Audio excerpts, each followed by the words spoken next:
All right, we're going to start by going over the answers to this problem. Let's go through it. Part A says write the possible reduction half reactions for the beaker. So you do need your reduction potential sheet out in order to do that. And then you can write the possible reactions. You look them up. Magnesium is an aqueous solution.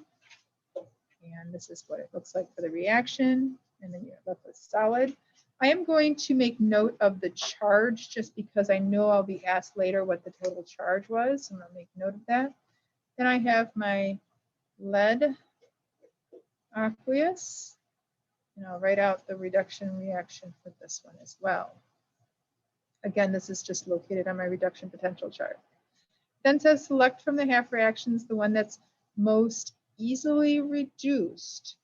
So looking at the chart, it's the one that's above the other, right? The one that's more easily reduced. And in this case, is our lead. So I'm going to rewrite my equation. And then lead goes to solid. I'm going to keep the voltage the same, so I'll just keep that here on the side, even though it didn't ask. It's good to have note of the voltage.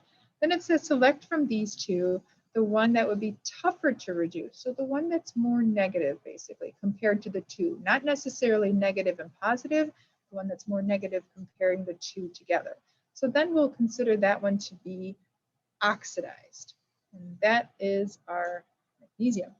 So with that, I'm just going to write the reduction because it didn't ask me to flip it just yet. It just said write it down and identify the one that's harder to reduce.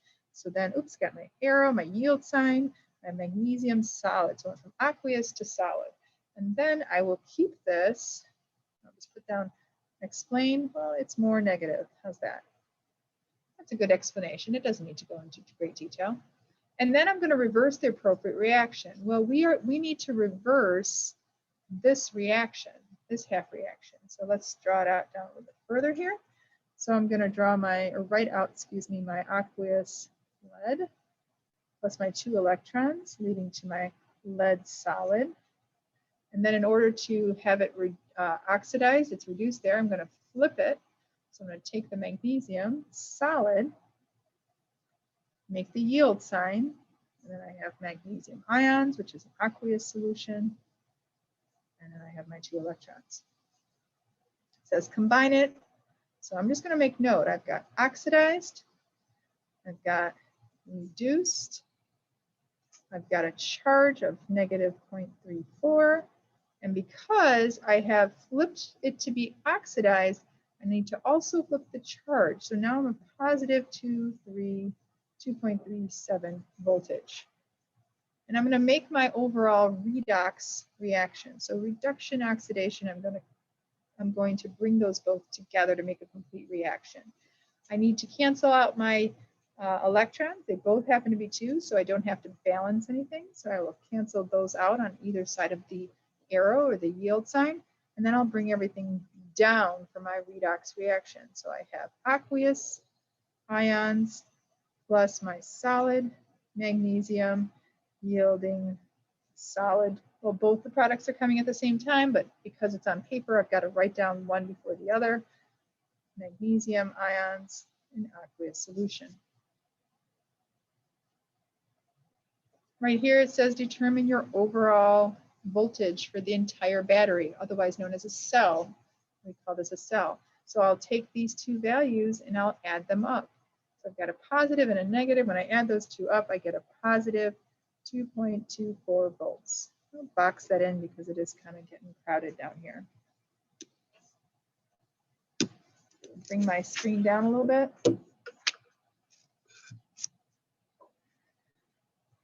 Before we head on up to the image, it still asks me to use the shorthand representation. So I'm going to focus on one and then the other. It doesn't matter which one I'm focusing on. I can focus on lead first, or I can focus on magnesium. I can do reduction and then oxidation, or oxidation reduction. Doesn't make a difference. It just makes a difference on which one you write first. This aqueous goes to be a solid, right? It's reduced. You have solid that goes into aqueous. So I write my shorthand. I have my aqueous, and then it yields my solid. And I have the second beaker, my second part of the cell. I have a magnesium solid that becomes magnesium ions in aqueous solution. So there's my shorthand of the cell. Everything, the rest of these questions except for the last one, I'll read them out loud, but I'm going to show the image because it's all drawn on the image. And I'll even show the last portion of the question out loud. I'll write it up here as well. So it says, add to the diagram the movement of ions within each beaker. What I don't like is that I should actually label the beakers cathode and anode first and figure out which one's positive or negative, because it's asking me which way do the electrons flow. I need to indicate which is negative and which is positive. Well, this is the oxidized, the Leo portion, oxidized. So I'm going to write that down. The oxidized side is called the anode, and they're negative. And this is the GER side. And the reason I know this is because I've gone through the steps to identify that. And it's the cathode. It's the positive side. Electrons flow from negative to positive. So I'll change my color here. I'm going to show the flow of electrons clearly. So you are flowing from negative to positive. It's clearly denoted that this is the flow of the electrons. It also asks about the salt bridge. You notice that I did give you an ionic compound, ammonium nitrate, for the salt bridge, and I've already broken it down to the ions. I'm going to show you then where this goes. The negative portion of the salt bridge, the ions will move towards the negative side. And then I'll show you what happens to the positive. It moves, and I'll show the arrow of movement to the positive side. I'll show that moving. It also asks about the movement of these electrons, and really it's asking about what's happening to this metal, and is it becoming ions? What's happening to this metal? Well, what's actually happening is that you're losing electrons here. So I'm going to show a breakage here, because what's happening is those magnesium is the ions are moving away. It's turning into ions, basically. You're going from metal, you're losing electrons, so now you're going to have more magnesium plus 2 in the solution. So that's what's happening right there. For here, this Pb2 plus is gaining these electrons, so they're actually going to be moving upward towards the metal because it physically adds to the metal here. My arrow got swamped up here. There we go. So I've got, show that I've got more.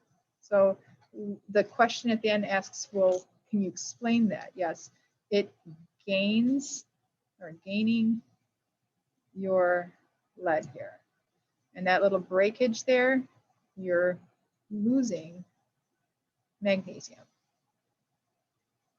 And that would be the last question that says, describe what's happening to each of those electrodes. And the metal itself is called an electrode. That's the vocabulary behind it. So pause my recording.